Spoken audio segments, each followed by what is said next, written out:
जय हिंद दोस्तों, आज हम आप सबको पढ़ाने वाले हैं भुजा के आधार पर त्रिभुज के प्रकार। तो बहुत ही आसान तरीके से पढ़ाएंगे दोस्तों। आइए शुरू करते हैं। देखिए दोस्तों, भुजा के आधार पर त्रिभुज तीन प्रकार के होते हैं। एक समबाहु, दूसरा समद्विबाहु, तीसरा विषमबाहु। तो पहले हम एक एक करके जानेंगे समबाहु क्या होता है। समबाहु देखिए दोस्तों, समबाहु यहाँ लिखते हैं जिसके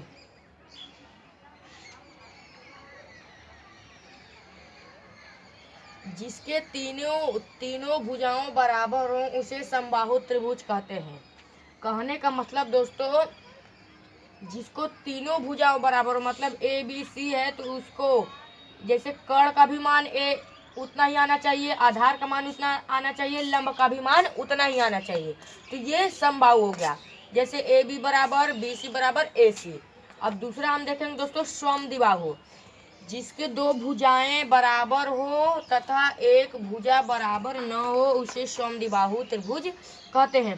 कहने का मतलब दोस्तों,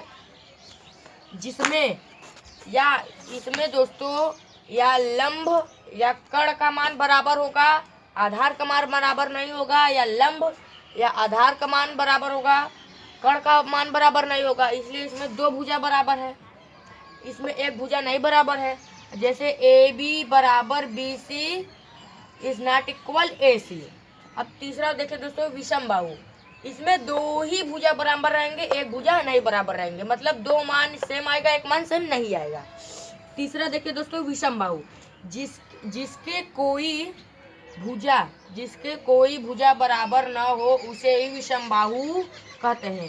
कहने का मतलब दोस्तों, जिसका कोई भी भुजा नहीं बराबर हो, मतलब कहने का मतलब कोई इसका लंब का भी मान अलग होगा, कर्ण का मान अलग होगा, आधार का मान भी अलग होगा। तो लिखेंगे A B is not equal B C is not equal A C, मतलब इस न ए का मान बराबर होगा, न सी का, न बी का, कोई भी मान बराबर नहीं होगा। आशा करता हूँ दोस्तों आपको समझ में आ गया होगा। दोस्तों अगर आपको वीडियो अच्छी लगी हो तो लाइक एंड सब्सक्राइब जरूर करें। सब्सक्राइब करने के लिए धन्यवाद।